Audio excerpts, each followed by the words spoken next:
Alors que la 31e édition du Rassemblement des cordes du Saguenay-Lac-Saint-Jean s'est déroulée la fin de semaine dernière à l'école secondaire Charles Gravel de Chicoutimi, les jeunes semblent de moins en moins intéressés par la pratique de la musique. Pour parler de cette situation, je reçois un des membres de l'organisation du Rassemblement des cordes et professeur de violon, Bruno Chabot. Bruno Chabot, bonjour. Bonjour. Alors tout d'abord, qu'est-ce que le Rassemblement des cordes? Le Rassemblement des cordes, c'est un événement que les professeurs de cordes de la région, de toute la région du Saguenay-Lac-Saint-Jean, puis maintenant même de professeurs de l'extérieur, on invite nos élèves de violon, d'alto, violoncelle et contrebasse à une rencontre d'une fin de semaine où on prépare et présente un concert.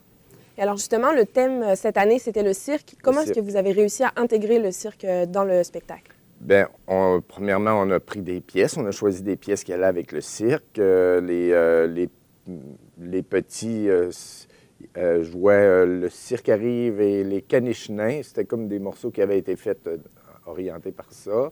Le deux groupes plus avancés un peu, ont joué le Clown de Kabalevski, un arrangement pour cordes.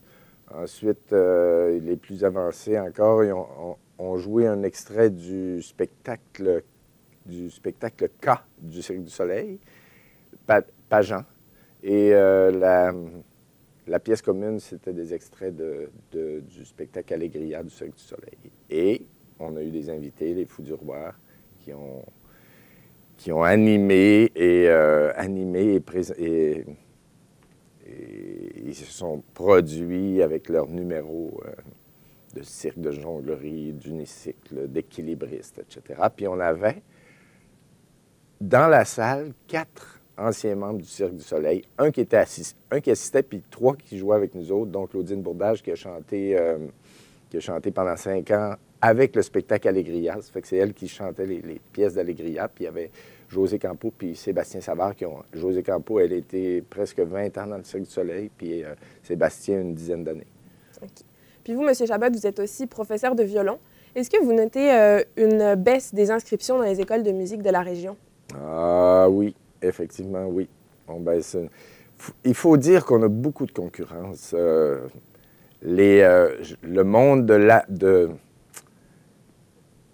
Au départ, la musique, moi je dis souvent, on fait de la musique avec un L apostrophe, là. La musique. Le monde de l'amusement est sérieusement, la musique a beaucoup de compétition avec le côté électronique, là, le côté jeu, le côté développement. Je crois qu'on peut dire que la technologie est plus portée vers le développement des jeux vidéo ou des appareils que du côté du développement de nouveaux moyens d'exprimer son intérieur avec la musique, par exemple. Ça, c'est un instrument qui a déjà presque 400 ans. Ah oui, pas presque. 400 et plus même, plus 500, 400. Puis, il n'a pas été modifié pratiquement là, depuis sa création. Fait que c'est comme aller chercher la magie. Là.